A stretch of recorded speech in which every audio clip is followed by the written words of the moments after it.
जय श्रीराम मित्रांनो. मंदिर वही बनाएंगे म्हणत म्हणत शेवटी एकदा श्रीरामाचं मंदिर आपल्या अयोध्येमध्ये बनवून रेडी आहे. येत्या 22 तारखेला पंतप्रधान मोदी या मंदिराचं लोकार्पण करतील. आता हे मंदिर जे आहे ते सरकारने बनवलं की सुप्रीम कोर्टने बनवलं यामध्ये न पडता आपल्याला त्याच्याशी काही देणं घेणं नाही आहे. आपल्याला महत्वाचं आहे ते मंदिर बनवून रेडी आहे. म्हणूनच हे सरकार किंवा ते सरकार हे मंदिर कुणी बनवलं यामध्ये न पडता आपण या मंदिराच्या 5 अशा गोष्टी बघू ज्या तुम्हाला आश्चर्यचकित करून देतील. जसं की या मंदिरामध्ये इलेक्ट्रिक पॉवरचा बिलकुल यूज केलेला नाही आहे. हे मंदिर 1000 पट म्हणजे आतापर्यंत जितके भूकंप झालेत त्याच्यापेक्षा 1000 पट भूकंपाचा तीव्र झटका सहन करू शकतो. या मंदिरामध्ये कुठेही आयर्न किंवा स्टीलचा वापर का केले गेलेला नाहीये. पूर्णपणे हे मंदिर दगडामध्ये कसं बांधलेलं आहे अशा सगळ्या गोष्टी आपण या व्हिडिओमध्ये बघणार आहोत. व्हिडिओ शेवटपर्यंत बघा. आवडल्यास नक्की शेअर करा. 22 जानेवारी 2024 हा दिवस भारताच्या इतिहासातील सगळ्यात महत्त्वाचा दिवस मानला जाईल मित्रांनो. ऐतिहासिक दिवस मानला जाईल कारण याच तारखेला अयोध्येतील राम मंदिरचं समर्पण होणार आहे महाराष्ट्रातील आणि भारतातील पूर्ण जनतेला. मोदी या मंदिरात जाऊन या मंदिराचं लोकार्पण करतील 22 जानेवारी 2024 ला. शेवटी 1947 ला सुरू झालेला हा लढा 2023 मध्ये येऊन संपला. म्हणजे 75 वर्षांच्या लढ्याला आता कुठे यश येताना दिसते. 1947 ला राम अयोध्येत अवतरले अशी बातमी आली आणि तिथून पुढे हा सगळा विषय किंवा हा सगळा लढा सुरू झाला मित्रांनो. तब्बल 2.5 एकर मध्ये पसरलेल्या या मंदिरामध्ये तब्बल 5 मंडप आहेत आणि एक गर्भगृह आहे. ज्या गर्भगृहामध्ये रामाची मूर्ती ठेवली असेल. 22 जानेवारीला यामधील फक्त ग्राउंड फ्लोअर लोकांना समर्पित करण्यात येईल. तोच फक्त ओपन असेल कारण बाकीचं काम अजून बाकी आहे. याच ग्राउंड फ्लोअरवरती श्रीरामाची मूर्ती असेल.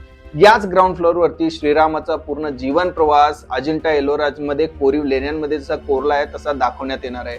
टोटल मंदिराची उंची 161 फुटाची आहे मित्रांनो. ज्यामध्ये 20 फुटाचे 3 फ्लोअर आणि कळस असं ते मंदिर असेल. राम मंदिराचा पाया घालण्यासाठी माती वापरली गेली की सिमेंट वापरली गेली. मित्रांनो आश्चर्याची गोष्ट आहे जेव्हा इथे खोदकाम सुरू झालं पाया घालण्याची वेळ आली तेव्हा सायंटिस्टना लक्षात आलं की इथे जी माती आहे ती सरकणारी माती आहे.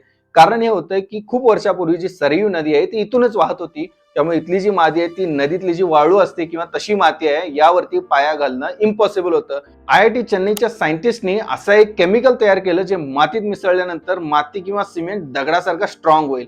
अशा या मातीचे थर या पायासाठी लावण्यात आले.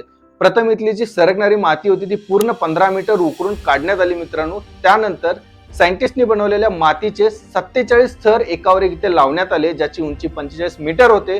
त्यानंतर या मंदिराचा पाया पूर्ण झाला. राम मंदिरात मूर्त्या कोणत्या धातूच्या बनवल्या जातात? जनरली आतापर्यंत ज्या मूर्त्या बनवली जातात त्या मित्रांनो असतात संगमरवरच्या किंवा अष्टधातूच्या. पण इथे रामाची मूर्ती बनवताना अशी काळजी घेतली जाते जेणेकरून ह्या मूर्तीवरती ना पाण्याचा परिणाम झाला पाहिजे म्हणजे पाण्यापासून ना ही मूर्ती झिजली पाहिजे ना हवेतील कार्बनचा याच्यावरती कसला परिणाम झाला पाहिजे. याचमुळे मैसूर येथील Indian institute of rock studies या संस्थेने राजस्थानमधील मार्बल पासून ते कर्नाटकातील कडपापर्यंत सगळ्या दगडांचं टेस्टिंग करून 3 दगड निवडण्यात आले. त्यामध्ये एक होता मार्बल आणि दुसरं म्हणजे कर्नाटकातील कृष्णशिला. याचे 2 टाईप. ही मूर्ती या 3 दगडांपासून बनवण्यात येते मित्रांनो जेणेकरून ही मूर्ती पुढचे 1000 वर्ष टिकेल. या मंदिरामध्ये तब्बल रामाच्या 3 मूर्ती असतील. पहिली मूर्ती म्हणजे जी 1947 ला प्रगट झालेली रांगणाळ्या बाळाप्रमाणे दिसणारी ही मूर्ती. दुसरी मूर्ती म्हणजे 5 वर्षाच्या बालकाचं दर्शन दर्शवणारी एक मूर्ती आहे. आणि तिसरी मूर्ती ज्याचा आपल्या सगळ्यांना दर्शन मिळेल ती उभारलेली रामाची मूर्ती. राम मंदिर बांधताना कोणत्या धातूचा वापर केला गेला मित्रांनो? आश्चर्याची गोष्ट म्हणजे राम मंदिर बांधताना कोणत्याही धातूचा वापर केला गेलेला नाहीये. हे मंदिर फक्त दगड आणि कॉपरच्या क्लिप्स वापरून बांधलं गेलेलं आहे. या दगडी बांधकामामध्ये राजस्थान आणि महाराष्ट्रातील लोकांचा खूप मोठा सहभाग आहे. इथे वापरलेला प्रत्येक दगड हा मैसूर मधील Indian institute of rock studies मधून टेस्ट झाल्यानंतरच वापरला गेलाय जेणेकरून हे मंदिर 1000 वर्ष चालेल. स्टील किंवा आयर्नचा वापर जाणून बिजून करण्यात आलेला नाहीये मित्रांनो कारण यांचं जे वय असतं ते 95 वर्षांचं असतं आणि आपल्याला जे मंदिर बांधायचं आहे ते कमीत कमी 1000 वर्षांसाठी बांधायचं. राम मंदिर भूकंप आणि पुरापासून किती सेफ आहे? मित्रांनो IIT दिल्लीने नेपाळ पासून ते काश्मीर पर्यंत आणि अयोध्येपर्यंत आजपर्यंतच्या 100 वर्षांमध्ये जितके भूकंप झालेत त्यांच्या तीव्रतेचा एक एव्हरेज काढला आणि त्या तीव्रतेच्या 100 पट जास्ती जरी भूकंप आला तरी या मंदिराला काय होणार नाही अशा प्रकारचं भक्कम पाया आणि अशा प्रकारचं भक्कम बांधकाम यांनी करून घेतलेलं आहे. दुसरा गोष्ट आहे ती म्हणजे पुराची. तर शरयू नदी खूप वर्षांपूर्वी या एरियातून वाहायची या मंदिराजवळून व्हायची पण आता ती शरयू नदी इथून ती वाहत नाही. तिने आपला मार्ग बदललेला आहे त्यामुळे पुराचाही या मंदिराला काडी मात्र धोका नाही. राम मंदिरात कुठेही इलेक्ट्रिक पॉवरचा वापर केला गेलेला नाही. संपूर्ण 2.5 एकर मध्ये कुठेही तुम्हाला इलेक्ट्रिक पॉवर दिसणार नाही. याचं कारण आहे तिथे फक्त सोलार पॉवर तुम्हाला दिलेली आहे. रामाचं मंदिर आणि वानर सेना नाही असं कसं होईल? या संपूर्ण भागामध्ये, या संपूर्ण मंदिराच्या अडीच एकरच्या भागामध्ये इतकी मोठी वानर सेना आहे की त्यांचं तुम्ही काही करू शकत नाही आणि त्यांना हिसकावूनही लावू शकत नाही. कारण अयोध्येतील लोकांचा त्यांच्याशी एक आध्यात्मिक नातं जुडलेलं आहे आणि त्यांच्या आस्था जोडलेल्या आहेत. याच वानर सेनेचं रक्षण करण्यासाठी या मंदिराच्या अडीच एकरच्या परिसरामध्ये कुठे इलेक्ट्रिक पोल्सही नाहीत किंवा इलेक्ट्रिक वायर्सही नाहीत, जेणेकरून कोणत्याही वानराचा त्या शॉकमध्ये मृत्यू होता कामा नये. हेच कारण आहे की या मंदिराच्या पूर्ण परिसरामध्ये फक्त सोलर पॉवर देण्यात आलेली आहे, इलेक्ट्रिक पॉवर कुठेही वापरलेली नाही आहे.